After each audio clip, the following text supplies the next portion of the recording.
कि मचल सी रही हैं ज़हन में वफ़ाएं। बहुत बहुत धन्यवाद। कि मचल सी रही हैं ज़हन में वफ़ाएं, उमड़ सी रही हैं ज़हन में दवाएं।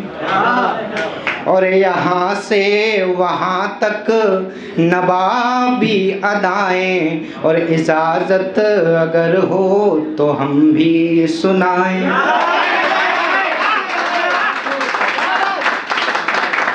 बहुत बहुत शुक्रिया। कि सुनाता हूँ सुन लो मेरी दास्तां सब, फरेबी है ये दोस्ती वास्ता सब। और हजारों मिलेंगे छुटेंगे हजारों, पकड़ना हमेशा सुलभ रास्ता सब। बहुत बहुत शुक्रिया।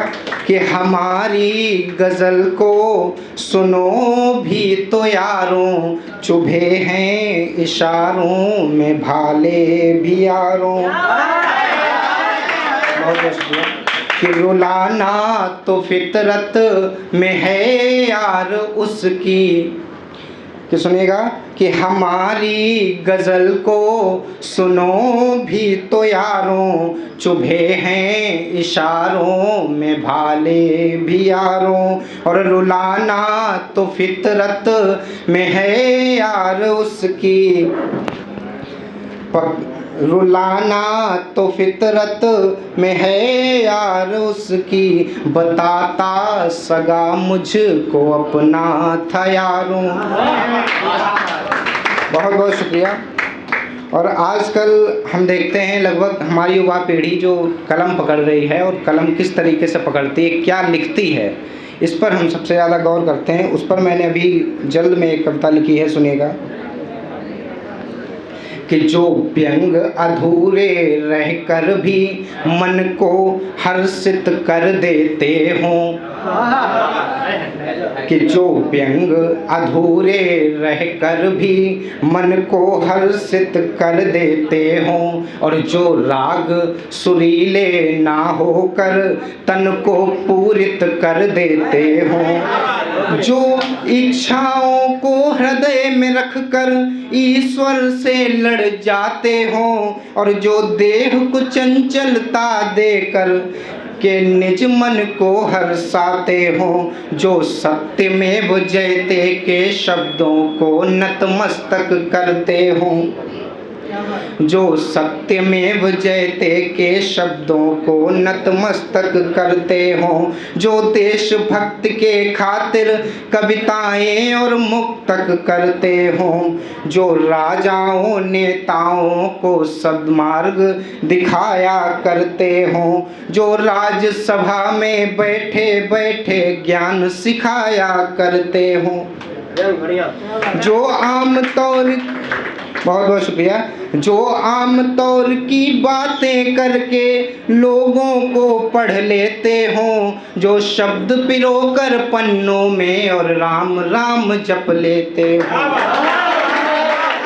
जो शब्द पिरोकर पन्नों में जो राम राम जप लेते हों। और क्या है कि इन लोगों को समझो जैसे माँ भारती के लाल हैं। यही तो वो लोग हैं जो श्रेष्ठ कलमकार हैं।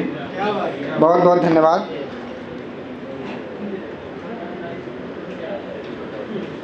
तालियां बजाते रहिए बीच में,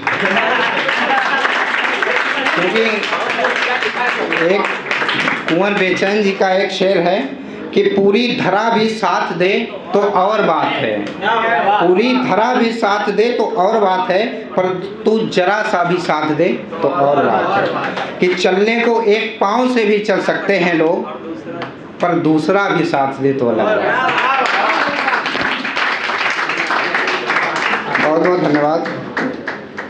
एक और कविता लिखता हूँ कि मतलब हम किसी भी नए काम को करते हैं तो सबसे पहला काम है कि हम उसका एक संकल्प बनाएं कि जिससे वो सार्थक हो सके। तो उस पर मैंने पंक्तियाँ कुछ लिखी हैं, सुनेगा। कि बन जाओगे तुम भी लायक, थोड़ा तो संघर्ष करो।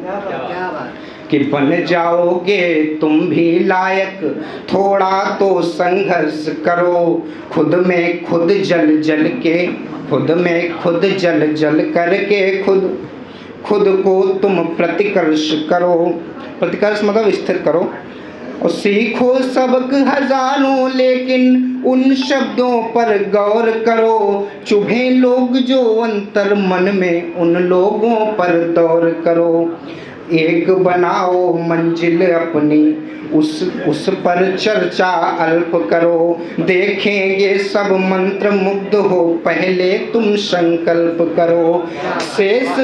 शेष बचे इस जीवन में, देने लगते हैं लोग दिशाएं। कार्य करो तुम धीरज से, मिले हजारों अपयश चाहे।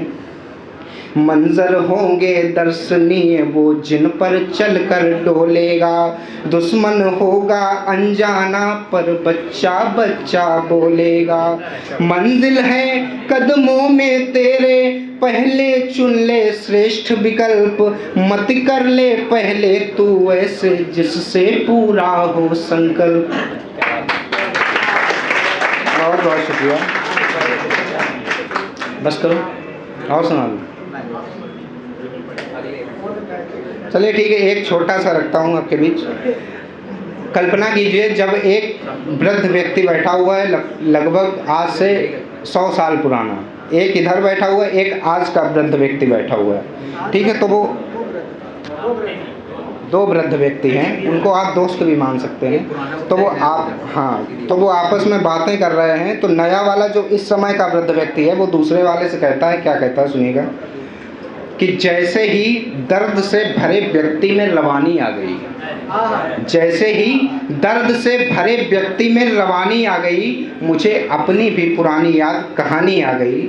नया वाला कह रहा है दूसरे वाले से कि जैसे ही दर्द से भरे व्यक्ति में रवानी आ गई, मुझे अपनी भी पुरानी याद कहानी आ गई। और मैंने तो नौकरी छोड़ डाली थी उम्र देखकर, मैंने तो नौकरी छोड़ डाली थी उम्र देखकर, फिर अब क्यों ये जिस्म में जवानी आ गई। और फिर बताता है, क्योंकि हम दोस्त होते हैं आपस में, वो भी दोस्त हैं, तो हर तरीके की बातें चल जाती हैं। तो फिर कहता है वो कि चल रहा था शहर में दिखावा झूठी मोहब्बतों का, मगर चल रहा था शहर में दिखावा झूठी मोहब्बतों का, मगर मेरे आने भर से लोगों के हाथों में उनकी पेशानी आ गई। और मुझे दिख रहे थे सड़कों पर मचलते जिस्म, उनमें साफ साफ दिख रही थी आवारगी भरी किस्म। देखा जब मुझे तो उनके चेहरे पर वो निशानी आ गई, यार मैंने भी जब देखे मंजर, तो मुझ में लौट कर फिर जवानी आ गई। बहुत बहुत धन्यवाद।